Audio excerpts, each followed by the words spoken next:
welcome to JDB's Morning Camp. Today is May 7th, 2026. Today's Thursday. So we're Mother's Day is 3 days away.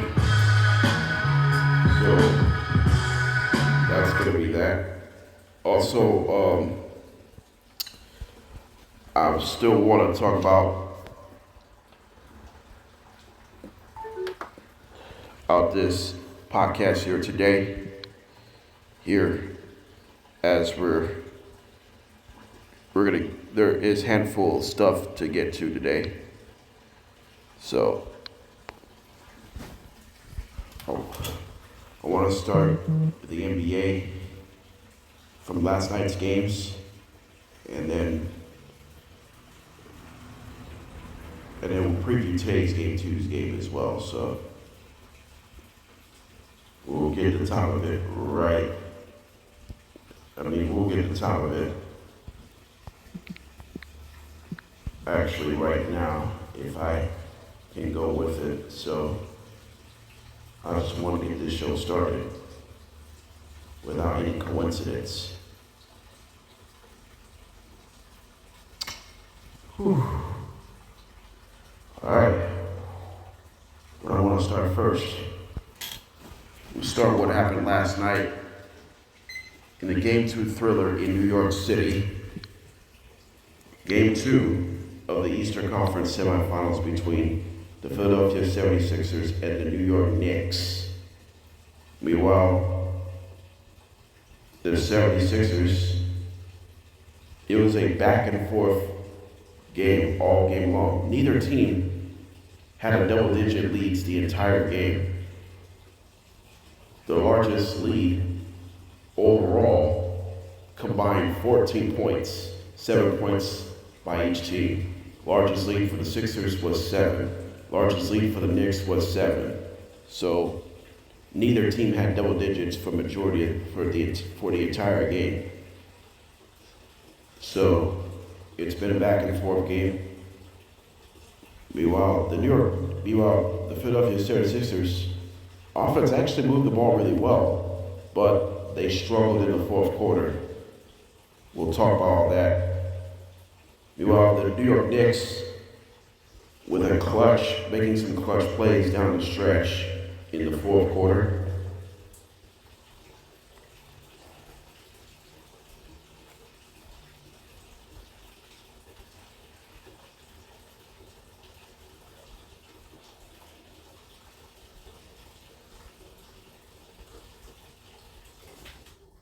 And Josh Hart made huge threes in his 6-minute mark, 6:25 mark in the fourth quarter. And Jalen Brunson made some clutch shots down the stretch. Mikal Bridges making some clutch shots. Jalen Brunson led the way with 26 points. They end up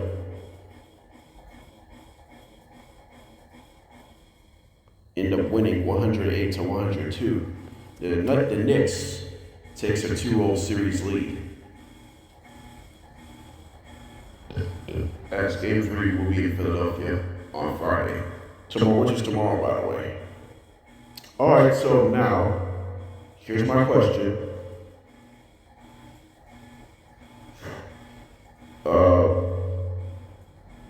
How the Knicks beat the Sixers in Game 2? Well, couple of things. Number one, the fourth quarter defense was outstanding. They held the 76ers just 12 fourth quarter points. And they do that with forcing turnovers.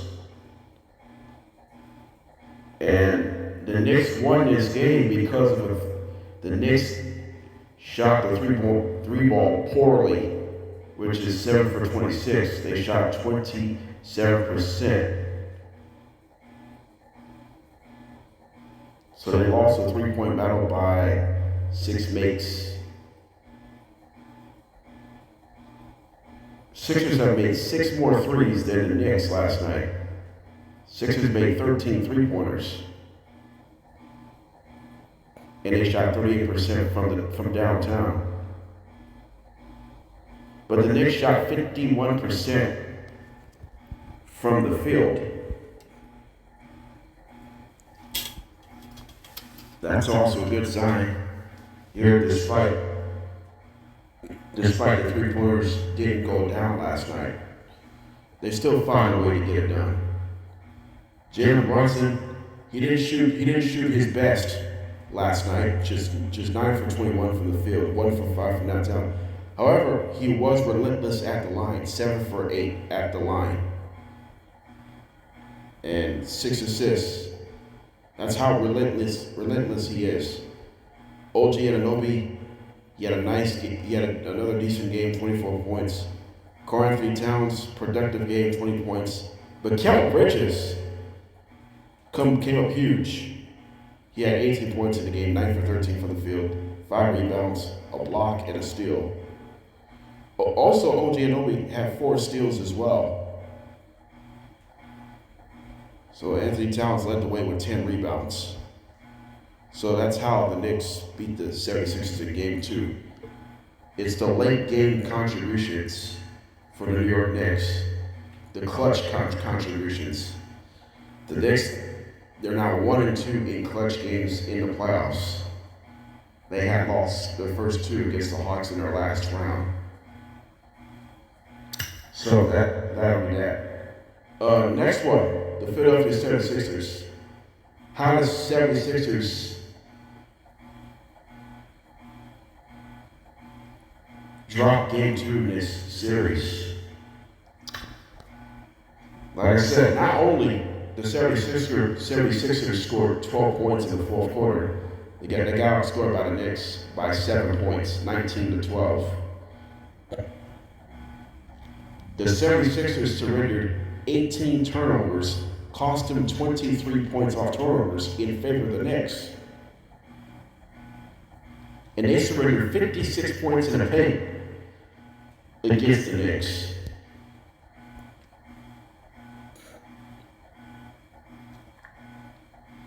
The 76ers have missed 7 free throws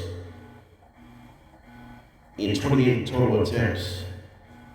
They made 21 free throws. So they shot 35% at the line as a team, which is okay. There's missed opportunities at the line.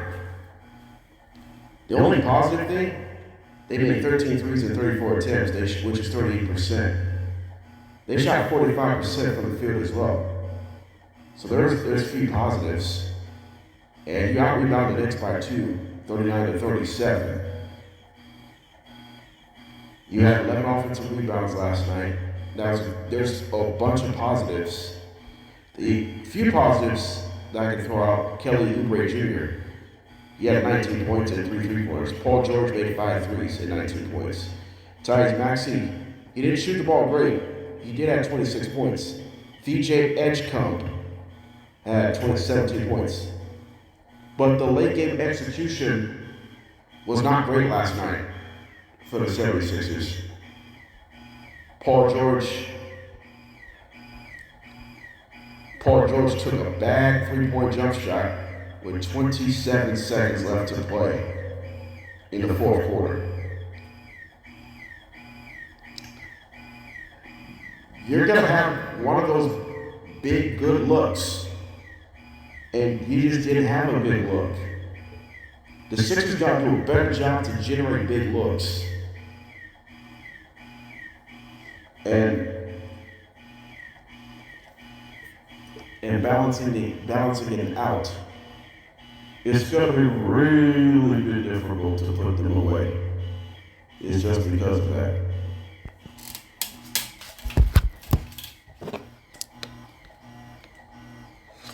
So that's the problem. The only problem is you would have something to go back. If it wasn't for 12 points in the fourth quarter for the Sixers, they would have evened up this series. They would have evened up this series, man.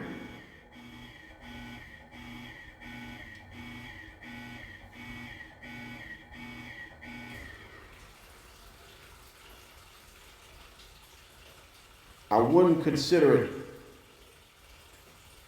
how disappointing that loss was. It was really disappointing.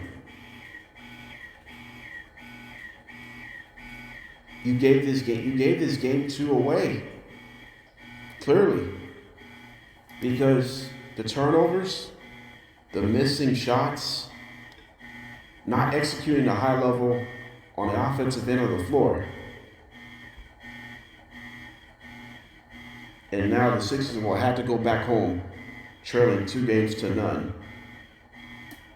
They got to do a better job here so they can get back in the series.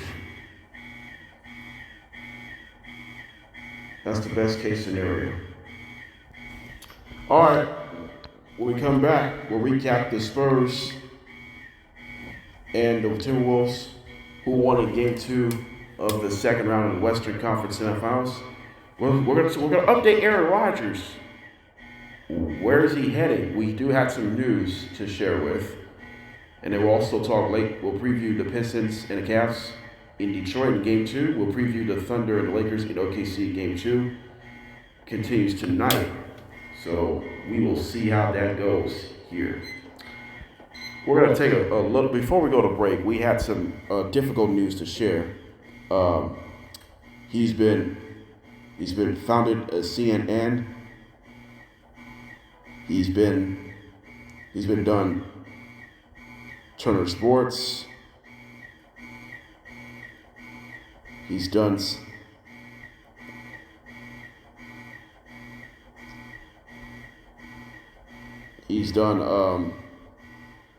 several other business. He's a producer. He's a media proprietor.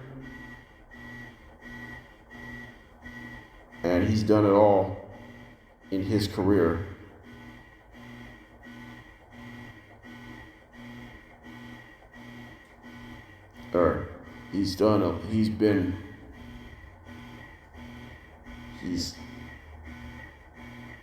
He's done Atlanta Braves, French organization. He's producing professional wrestling called WCW. And he also won the 1995 World Series. Ted Turner has died. And Ted Turner has been one of the most phenomenal businessmen in Turner, not just in Turner family history, in CNN history. He's been in this business for over 3.5 decades. And Ted Turner, we're going to send our best condolences to the entire Turner family. Ted Turner was 87 years old, and this man will be missed.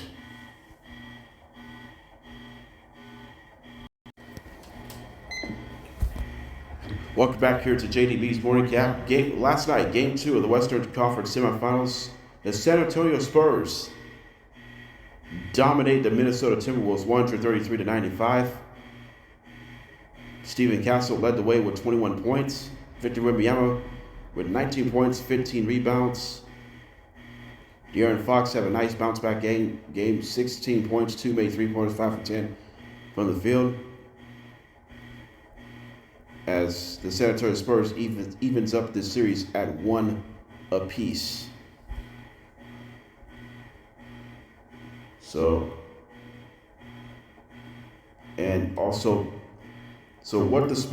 how the Spurs bounce back and even up that series in Game 2. Well, first of all, I thought the Spurs did a very good job offensively. They shot 50% from the field, which is 45 for 90. 16 for 39 from long range, which is 41% from downtown. So that's always a good sign for and they forced 22 Minnesota Timberwolves turnovers. And 58 points in the paint scored by San Antonio to even up this series. So now you guys who would just really think about it. You talk about the San Antonio Spurs. They're 2-0 so far this postseason after the loss. Mitch Johnson said we're going to make some solid adjustments, and they have. Also, the Spurs scored 35 points in the second quarter and 39 points in the third quarter. They held the Timberwolves to 35 points in the first half. That's how good the Spurs defense is. You don't give any players an opportunity to score. Not a single Wolves player has scored 15 points. Not a single player has scored 15 points in this game. None. Nobody scored 15 plus points in every box score for Minnesota.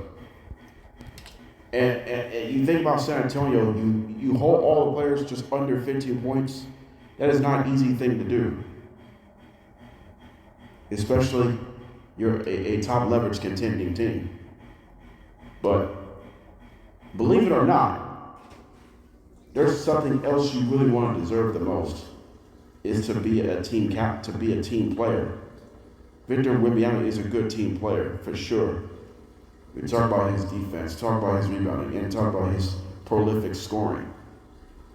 Those are the execution. You got to execute in a high level.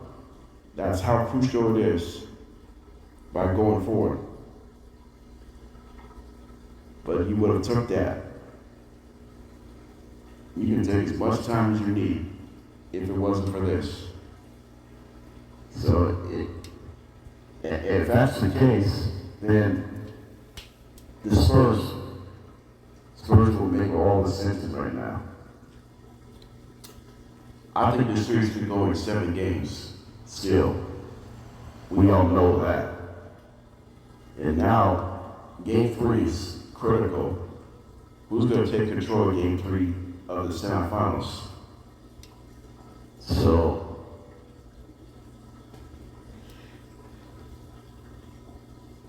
if that's the case,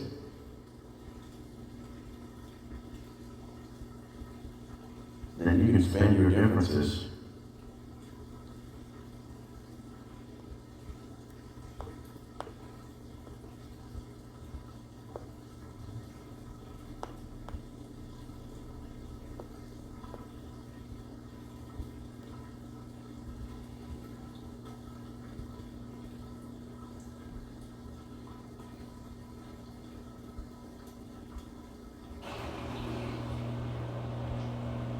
And you had nothing else you need to worry about. Meanwhile, for the Minnesota Timberwolves, I know they got blown out. At least you won Game 1, and rather being down 2-0. So now the series is tied. So last night it was a tough night for the Minnesota Timberwolves. Offensively, they struggled. No player has scored at least 15 points. No player. No one has scored 15 points last night. No one for the Timberwolves. I mean, this is really rough. It's been a rough night last night. The Wolves commit 22 turnovers. I mean, they got roughed up by the Spurs defense last night, and there's no getting around it. The Spurs defense is one of the best in the NBA to do it throughout the season and parts of the postseason. It's about consistency for Minnesota. In these wins, they don't turn the basketball over. In these losses, they do turn it over. So they just got to do a better job just taking solid care of basketball. And that's my problem. If you need someone to take care of the ball,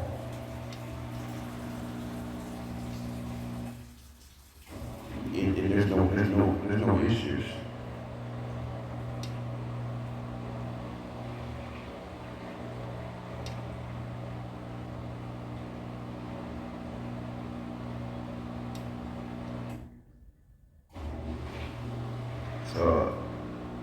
I don't think that's the problem for Minnesota. The only problem is who led the way with these turnovers. Julius Randle had 5 giveaways last night. It's a downright disappointment. Anthony Edwards coming off the bench once again last night. But this is going to be critical here in Game 3. How the Wolves can maintain Edwards' health for the rest of the series. This is a problem now. They could easily be bounced out of the second round. If Anthony's not quite healthy to start, they can lose up to 5 games in this series. They just got to compete. They done a good job, but they just got to compete a little bit more. They got to show some fight. We seen that in the previous series against the Nuggets.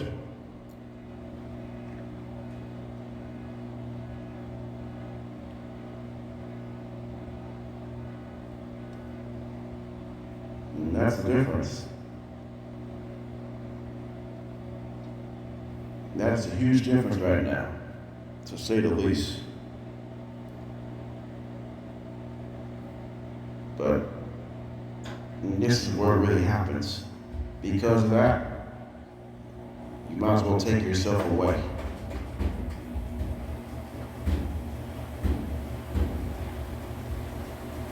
It is really hard to see what's going to happen right now. So you can take one good step forward in that one. Game 3 will be in Minnesota tomorrow. So the series is back to series shifts to Minnesota. Game 3 starts tomorrow in this one here.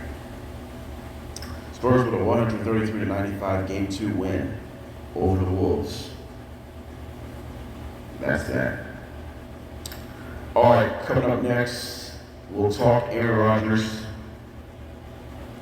We have some news to share with, and also we're going to preview Game 2s of this playoffs live from Oklahoma City and Detroit. Which team will have a chance to even up this series? So we'll see how that's going to go here tonight in this one here. So I am so looking forward to this.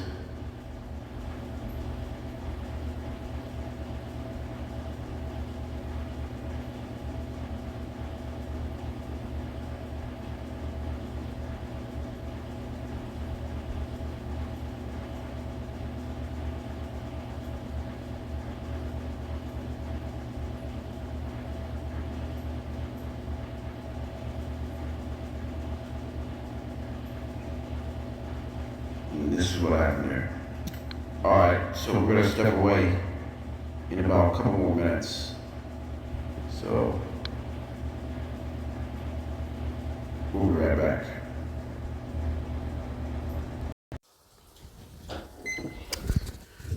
Welcome back here. So we do have a developing news, according to multiple reports, Adam Schefter and In Rappaport. Aaron Rodgers, the Steelers are visiting Aaron Rodgers today, which means there's a chance that the Steelers could agree to bring back Aaron Rodgers to Pittsburgh, despite the fact that Arizona is trying to recruit Aaron Rodgers, but still no official word yet. Right now, here's the quarterback depth chart as of right now. Mason Rudolph, Drew Aller, and Will Howard are the quarterbacks depth chart of the Pittsburgh Steelers as of right now. Aaron Rodgers not here yet. So here's my question right now. Is this, do you think this is a mistake that if Aaron Rodgers do return back to Pittsburgh? Well, technically it's not. It's not really a mistake because Mike McCarthy is the Steelers head coach. They could bring Rodgers back, try to get to the Super Bowl, try to win his division. But the AFC North division is going to be crucial. It's going to be the heavy headlines. AFC North is going to dominate the headlines in 2026, like Cincinnati Bengals, Baltimore Ravens, Pittsburgh Steelers. Cleveland Browns not a big name for themselves, but they could be part of these headlines as well, but they're not a big name. The three teams could be potential AFC North division contenders. The Bengals, Steelers, Ravens. But three are new faces of head coaches. Jesse Minter, Baltimore Ravens. Todd Monken, Cleveland Browns. Mike McCarthy, Pittsburgh Steelers. The only coach who's been active, there's no coaching change, is the Bengals. Zach Taylor is now the longest tenured head coach in the AFC North. So, if that's the case right now, then you got to put themselves in this one here. Possible week one starting quarterbacks. You got Aaron Rodgers, the Pittsburgh Steelers, if he comes back. Joe Burrow, the Cincinnati Bengals. Lamar Jackson, the Baltimore Ravens. And possibly Shedeur Sanders for the Cleveland Browns. Unless they can compete by multiple quarterbacks like Tylen Green, Dylan Gabriel, Deshaun Watson if he comes back. There's several Browns quarterbacks could earn the competition for week one starter. So the Pittsburgh Steelers are just waiting to bring Rodgers back. If they bring Rodgers, they got to get that deal done before the schedule release. They got to get that deal done.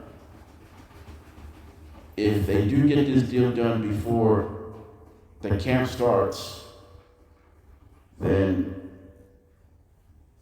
we'll see how Pittsburgh's going to respond. Look at the AFC North division. It is a competitive division. Last year was a competitive, it was just a two-team race down the stretch of the season. Cincinnati hasn't been good because of defensive issues. Browns, they got lack of quarterback play. Baltimore's been far more disappointing because of the talent. They have the talent, they just cannot execute at a high level. And they had so many injuries last year. Both teams are dealing with a bunch of injuries last year. Now, the health is going to be important for this entire AFC North division. And who comes up top of the 2026-27 season? The AFC North graphic says is the Baltimore Ravens. The Baltimore Ravens are favored to win this division despite the younger coach. I understand that. For Arizona, was Arizona trying to pursue Aaron Rodgers? Maybe. But they're still waiting to negotiate Jacoby Brissett's contract. They don't have Kyler Murray anymore. Kyler Murray's with the Vikings. And now you have Jacoby Brissett right now. The Cardinals already drafted Jeremiah Love, the number 3 overall pick of this year's draft.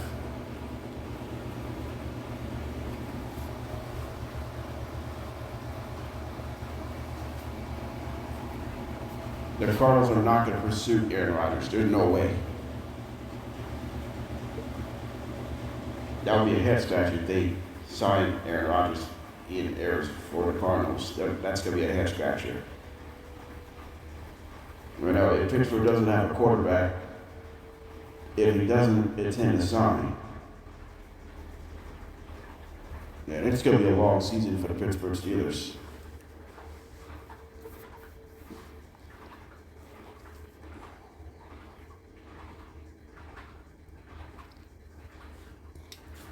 You just got to make a business decision. That's going to be critical.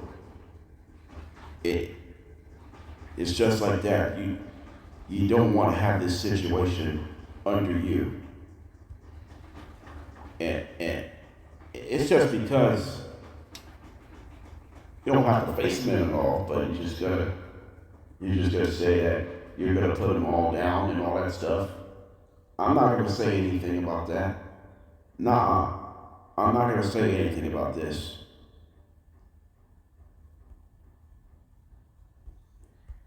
When I look at the rest of the NFL,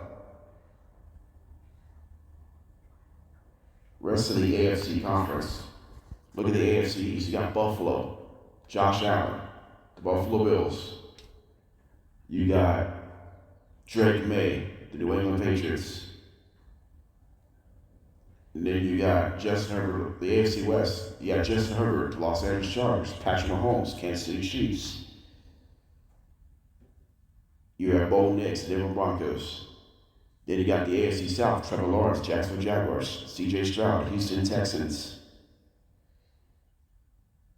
Daniel Jones, Indianapolis Colts. For the NFC side, the NFC East, Jalen Hurts, Philadelphia Eagles, Jaden Daniels, Washington Commanders, Jackson Dart, New York Giants, Dak Prescott, Dallas Cowboys. The North, Jordan Love, Green Bay Packers.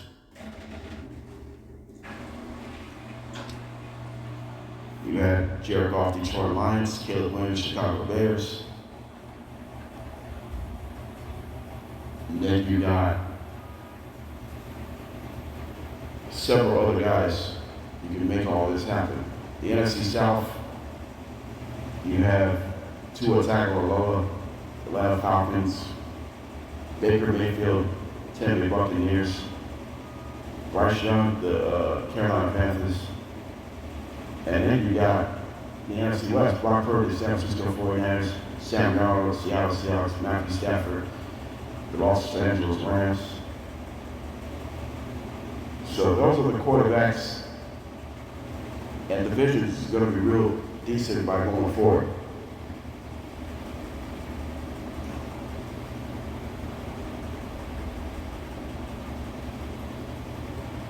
So you want to make sure how these competitors, as a quarterback, you got to play well as a competitor. And that's how you're going to get your confidence.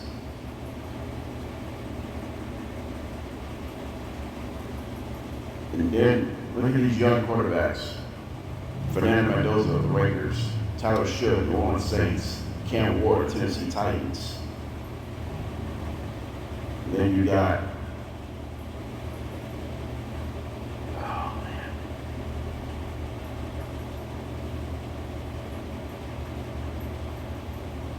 you got Shadir Sanders, the Cleveland Browns. And then you had guys who are playing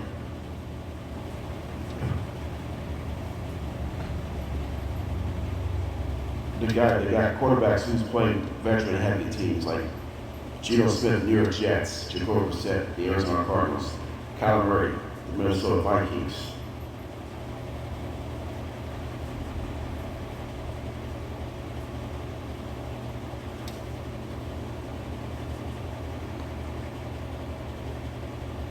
Then you got Malik Willis, the Miami Dolphins.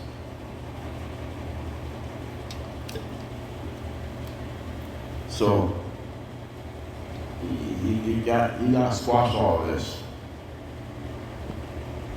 These quarterbacks, and now this is what happened. Aaron Rodgers, right now, you might as well go back to Pittsburgh and reunite Mike McCarthy at least for one season and try to get to the Super Bowl, or at least go to the AFC Championship game, try to compete with the Buffalo Bills, Baltimore Ravens, Denver Broncos.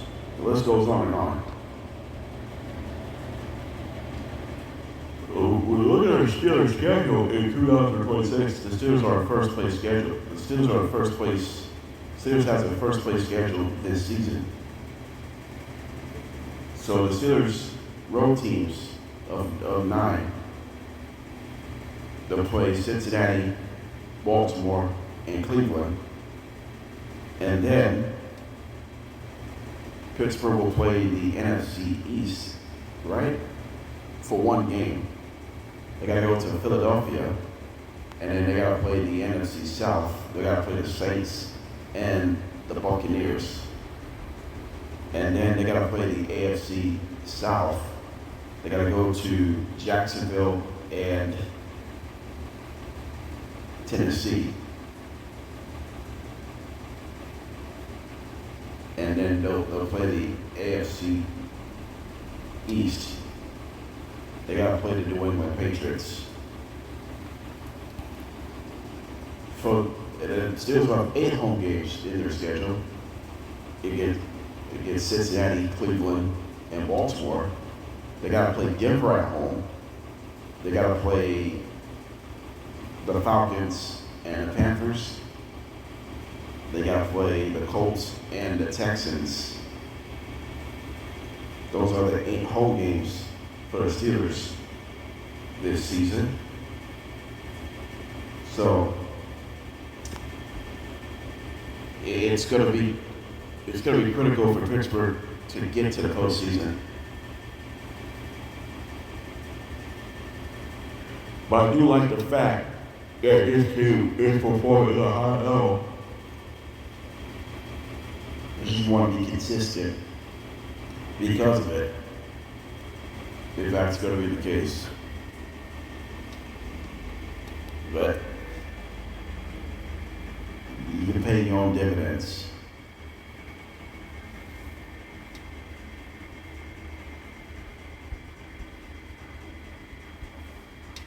So, right now, OTAs, training camp, mini camp is just around the corner. NFL schedule release is around a week away.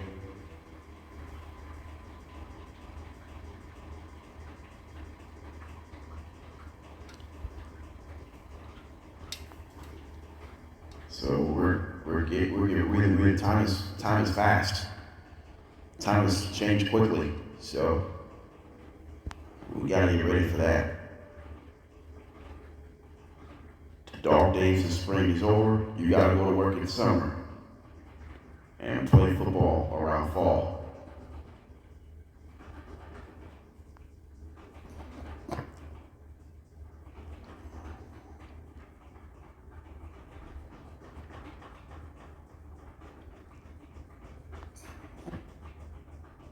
So that's that. All right.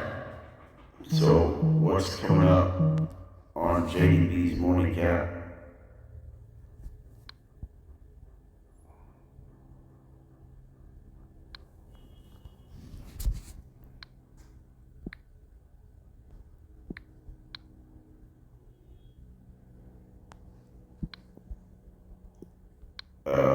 What's coming up on JDB's morning cap? Coming up next, we're going to talk about the Lakers and the Thunder and the Pistons and the Cavs. We'll preview those games in the same segment. We'll step away in about 2 minutes.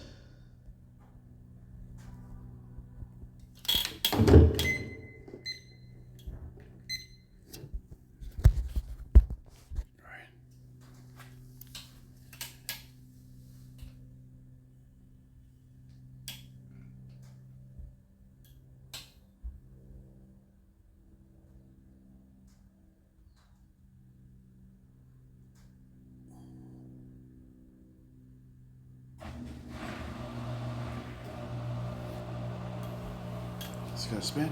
Watch.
All right, welcome back here. Welcome to JDB's Morning Cap.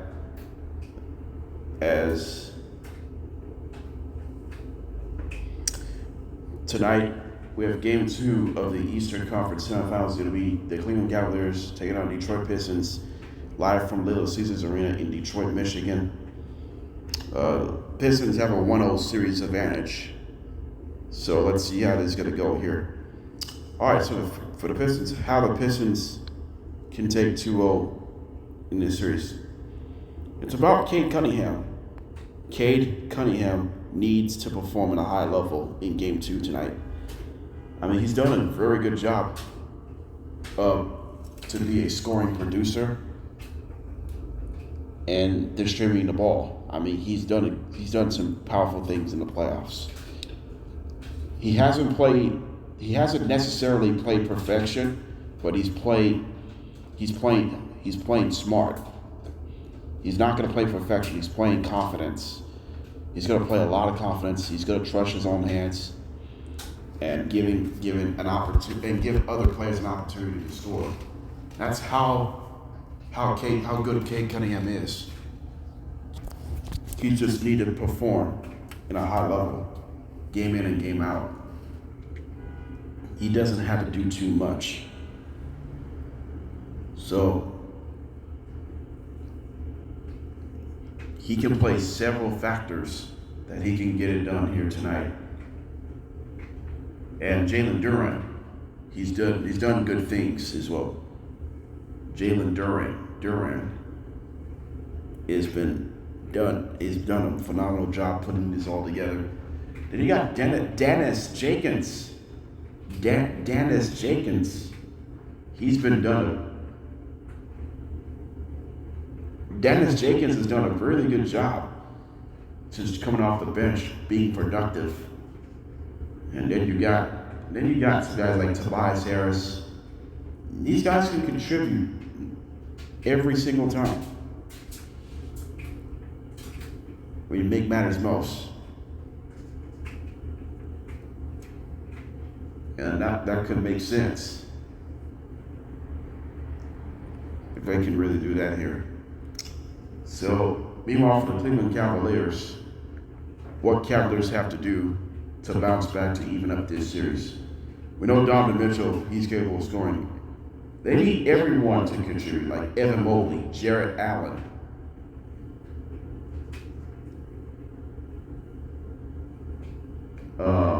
Max Strus. You got Jalen Tyson. And then you got like guys like who needs to step up in a big way. Dennis Schroeder. James Harden is the best player on this team. He has to step up in Game 2 to stop turning the basketball over.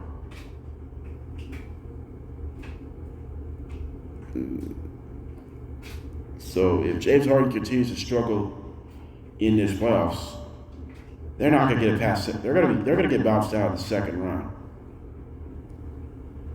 because of that. If that's the case, you can go through the same issues once again.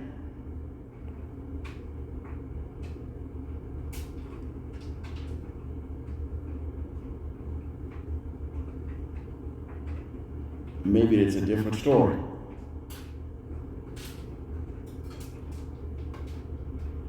So who would like to win Game 2 tonight, Detroit or Cleveland? I think Cleveland's going to bounce back and win Game 2. I think that's going to be the case right now.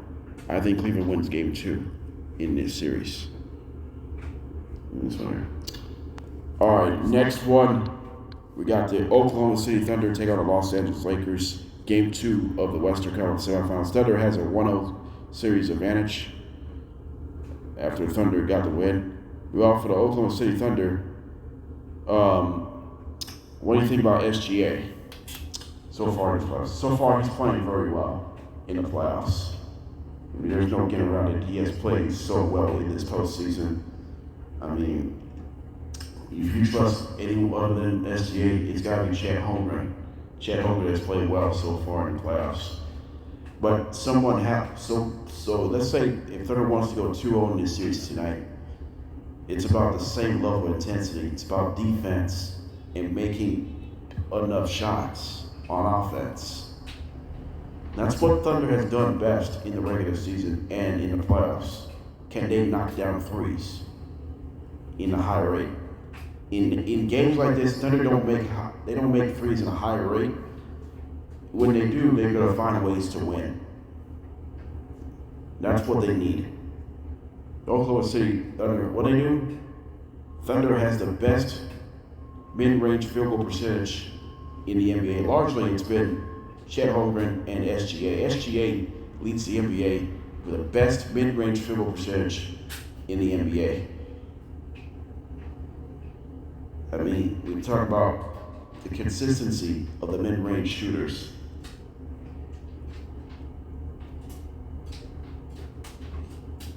Defense might have a hard time against mid-range, high-leverage mid-range shooters.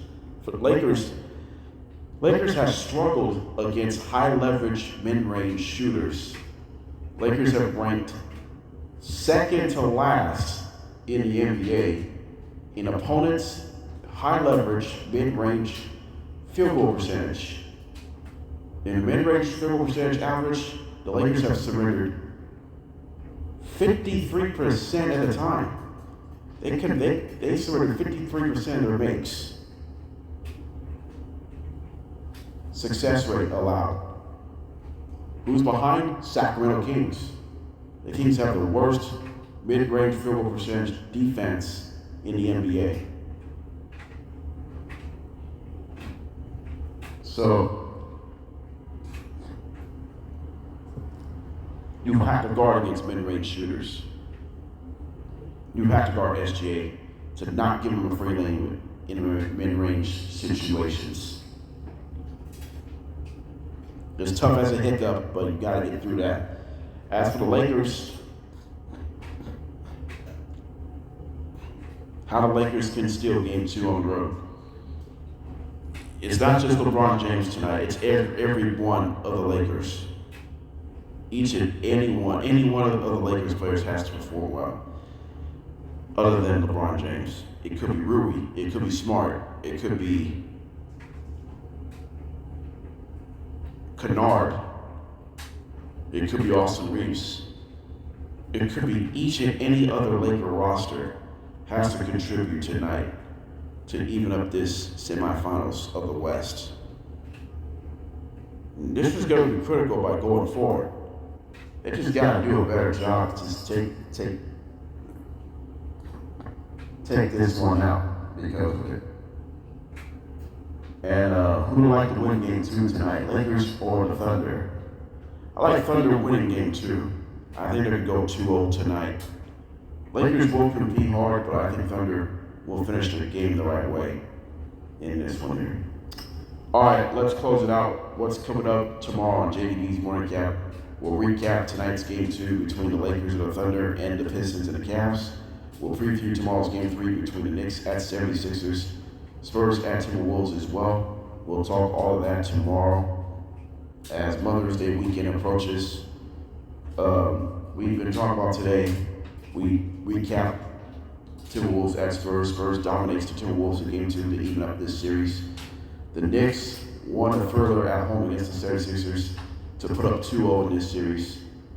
And the CNN and Turner founder, Ted Turner, passed away a few days ago. I think it was yesterday or two days ago. He was 87 years old.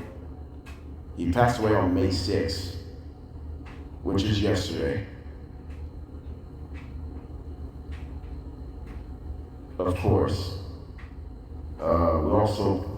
We previewed the Lakers at Thunder in Game 2, and I previewed the Cavaliers at Pistons in Game 2. I picked Cavs to win Game 2 and Pistons and the Thunder winning Game 2. Cavaliers will even up the record. Thunder will go 2-0. So that's that. All right, that's it. This is JDB's Morning Cap. We'll be back at it tomorrow, and enjoy the rest of your day. Have a good day, y'all.